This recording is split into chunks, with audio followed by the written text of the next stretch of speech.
4 years ago I used to focus all of my efforts on the big three, the squat, bench and the deadlift. Because after all, those are the big movers, right? Getting better at those will make you build the most muscle, right?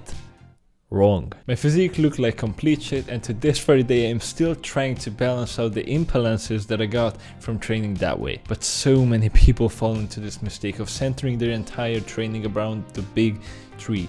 The three powerlifting movements. If you don't know what the big three is, they are the three lifts that people compete in powerlifting competitions. The barbell back squat, the barbell bench press, and the deadlift. But if you're not training for powerlifting, the big three is not the big three. It's nothing special, they're just three random lifts. They don't do anything for the most part that another lift doesn't, okay? They're not special, you don't have to keep them all year round in your program. They're mostly replaceable movements, and that's why you don't have to keep them in your program year round.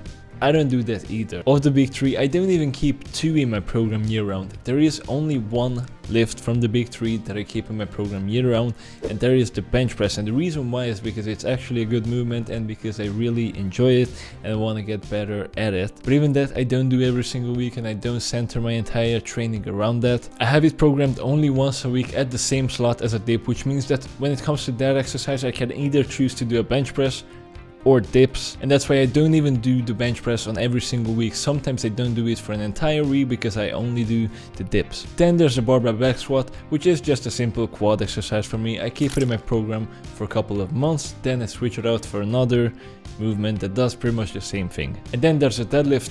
The last time I did a conventional deadlift from the floor was like 3 years ago. Now what I will do is I will talk about all three lifts of the big three, and I will tell you how they are replaceable and why you don't need them in your training program. Keep in mind that that doesn't mean that you shouldn't do them, it just means that you don't have to do them. I'm gonna start with the deadlift because I think the deadlift is the worst of the big three, even though a lot of powerlifting dogma bros worship it to death because the deadlift is the best movement in the world because the deadlift trains the most amount of muscles in your body. Guess what? The problem is it doesn't train any of them well. Yes, the deadlift trains a bunch of muscles, and when you look at how it trains all of them, it doesn't really train any of them particularly well. When you think about what does a deadlift train? Why do you do the deadlift? For what muscle group do you do the deadlift? Can you answer? You have probably no fucking idea. Are you doing it for your hamstrings? Are they a good hamstring exercise? No. Are you doing it for your back? Is it a good back exercise? I guess you could argue that it's not a terrible back exercise, but there are back exercises that do pretty much the same thing that will not generate as much fatigue as the deadlift. Because since the deadlift trains a bunch of muscles at the same time, and none of them really well, but you will have to use a bunch of weight, that means that it will generate a lot of fatigue. And I'm not one of these people who are like, oh, this generates a lot of fatigue, so it must be bad. You have to use a one-arm cable row, and you have to do the least fatigue generating lifts. No, that's fucking bullshit. But the deadlift simply costs too much. Just think about it this way, you're renovating your house, there's a guy who charges you $100,000 and he does the flooring for you, he paints your walls, he redoes the entire bathroom, but since he never specialized on any of those skills, he just sort of learned all of them, he's not gonna do a great job on all of them, and he also charges a bunch of fucking money. But you can actually call 3 guys and give each of them $10,000. One guy to do the floor, another guy to paint your walls, and the third guy to redo your bathroom. Obviously I just said random prices, I have no idea what these cost, I have no idea even how much $100,000 is, but these 3 guys are gonna charge you much less money and they're gonna do a much better job, and all you have to do that kind of sucks is you will have to look for 3 guys instead of just 1. Now that is a deadlift for you. The deadlift is the guy who comes here, kind of messes with your floors and your walls and your kitchens, he leaves a couple of mistakes and he takes all your fucking money, versus you actually could have done 2 or 3 other exercises and targeted the same areas well for much less of the cost. And so problems with the deadlift, there is no negative, so it's a positive only lift. You pull up the weight and then you just basically throw it back. But most of the stimulus usually happens during the negative. Second problem, again, it's very fatiguing. If you're a beginner, that doesn't matter as much. The more advanced you get, the more it will matter. But basically how I would explain what fatiguing is If you do a deadlift, the next day you're not gonna be able to do squats if you're a bit more advanced, because you're gonna be toasted. Maybe you're not even gonna be able to do a bench press because your entire nervous system is just so kind of fried that you're just not able to perform the same way, even though the bench press has nothing to do with the deadlift. The muscles that you use are not the same, but since you did really heavy deadlift the day before, you're fatigued now and you cannot bench as well. The problem is a lot of hypertrophy enthusiasts report this kind of, or I don't know exactly how to explain this. They overrate fatigue essentially, but I would say a lot of lifts, like when it comes to the bench press or the squats, you could say, oh no, they're too fatiguing, but it's kind of bullshit. But when it comes to deadlift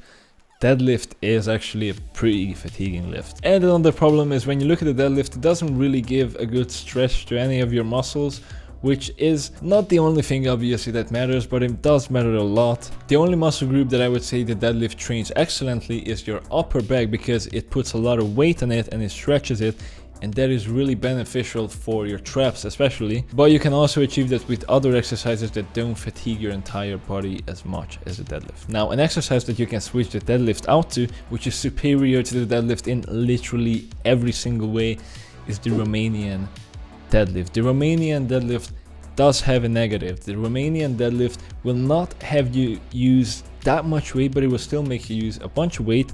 The Romanian deadlift will give a much better stretch to your hamstrings while still giving a pretty good stretch for your upper back. Yes, you're not using as much load obviously as in a regular deadlift, but it's not that much worse. And the good thing is there are a bunch of variations of the Romanian deadlift. You can do it with barbells, you can also do it with dumbbells, although you will get to a point pretty easily where the dumbbells won't provide you with enough weight in order to do the exercise. But that's fine, because there are even more variations you can do with a barbell. You can do a deficit Romanian deadlift, you can also do a reach the Romanian deadlift, and you can obviously also combine these and you can do a deficit reach Romanian deadlift. So you have plenty of variations to choose from. Another good exercise that I wouldn't say is the same as an RDL, it's second to that, is the good morning. The reason why I say it's second to that, because it doesn't do one thing that an RDL does, and that is it doesn't train your upper back, it doesn't train your traps, it doesn't stretch out your traps the same way as an RDL and as a regular deadlift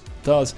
So because of that, it doesn't completely replace a deadlift, but it still gives you the same hamstring stimulus with using much less weight as an RDL. So the deadlift is really not that good of an exercise for hypertrophy. I don't really recommend it for people who just want to build muscle to do it, but if you like it, if it gets you fired up, by all means do it. Just be aware of the cost. The second lift is going to be the barbell bench press, which is honestly a pretty decent lift. Now with that said, still it doesn't do anything special, so you can basically replace it with a bunch of other lifts like the Smith machine bench press or a camber bar bench press. Depending on the technique you use, you could technically also replace it with dips, although that's not really exactly the same exercise, but it's very similar in terms of what muscles it targets and how it targets them. Now with all of that said, the one thing with the bench press is it's a very competitive lift. The first thing that somebody will ask when you tell them you go to the gym is, oh bro, how much do you bench? And I think it's exactly because of that the bench press is pretty much the most popular lift in the gym and usually the favorite lift of most people. And if it has that effect on you, by all means do it, because that's great. If it's something that gets you motivated and if it's something that gets you in a competitive spirit, since it's also a good lift, it's gonna be good. If we would be talking about something that's a lift that's not as standardized as the bench press and it gets you competitive, that's not as good, because you can technically fuck it up and somehow tweak your technique to get a lot stronger without actually really building a lot of muscle. But when it comes to the bench press, that isn't really the case. Yeah, sure, you can have a crazy arch and leg drive and all of that, but apart from the arch, there really isn't that much you can do. But again, it's not a magical lift, you can replace it with other lifts, but there is a lift that you cannot replace it with, in my opinion, and that is the dumbbell bench press. So many people make the mistake to decide to not do barbell bench press, of doing a dumbbell bench press instead. But the dumbbell bench press is not a replacement for barbell bench press, period. Because a dumbbell bench press is very, very unstable, and compared to barbell bench press, they will significantly reduce the load. But that is not that much of a problem, because you get a much better stretch on your pecs, because the dumbbells allow for a greater range of motion, so that kind of compensates. So I'm not saying that it is a worse lift than the bench press, but it is completely different, okay? And therefore it shouldn't be a replacement for the bench press, it should be a complementary lift. So if you don't want to do a barbell bench press, fine, but the dumbbells aren't a replacement. You can also do the dumbbell bench press, I also do the dumbbell bench press, but if you quit the regular bench press, do something like a Smith machine bench instead, and the other exercise can be a dumbbell bench. But usually the people who replace the barbell bench press with a dumbbell bench press don't even get the full range of motion with the fucking dumbbells, because the reason why they switched to the dumbbells was because their bench press sucked. That's the reason why they don't bench press. It's not because, oh, it's not optimal. Of course, that is what they say. But the reason why they don't bench press is not because it's not optimal or because there are better exercises out there. The reason why is because they have a weak bench press. And when it comes to dumbbells, they can of course bench a lot more because they don't go all the way down. And therefore they can move heavier weights. And they justify that, oh, the bench press just doesn't feel right for me or something like that.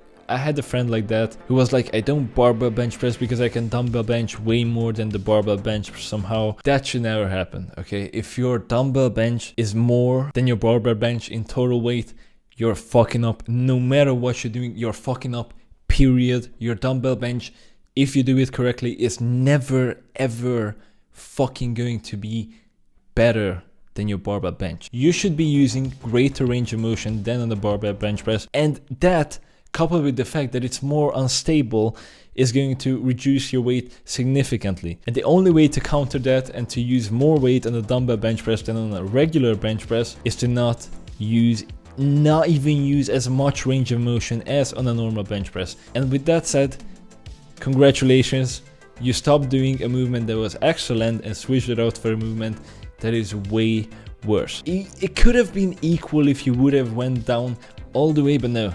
You were like, I'm just gonna go to parallel, or I'm just gonna go until the dumbbells crash into my chest, because you do it like this and it crashes into your chest very soon. Well, guess what?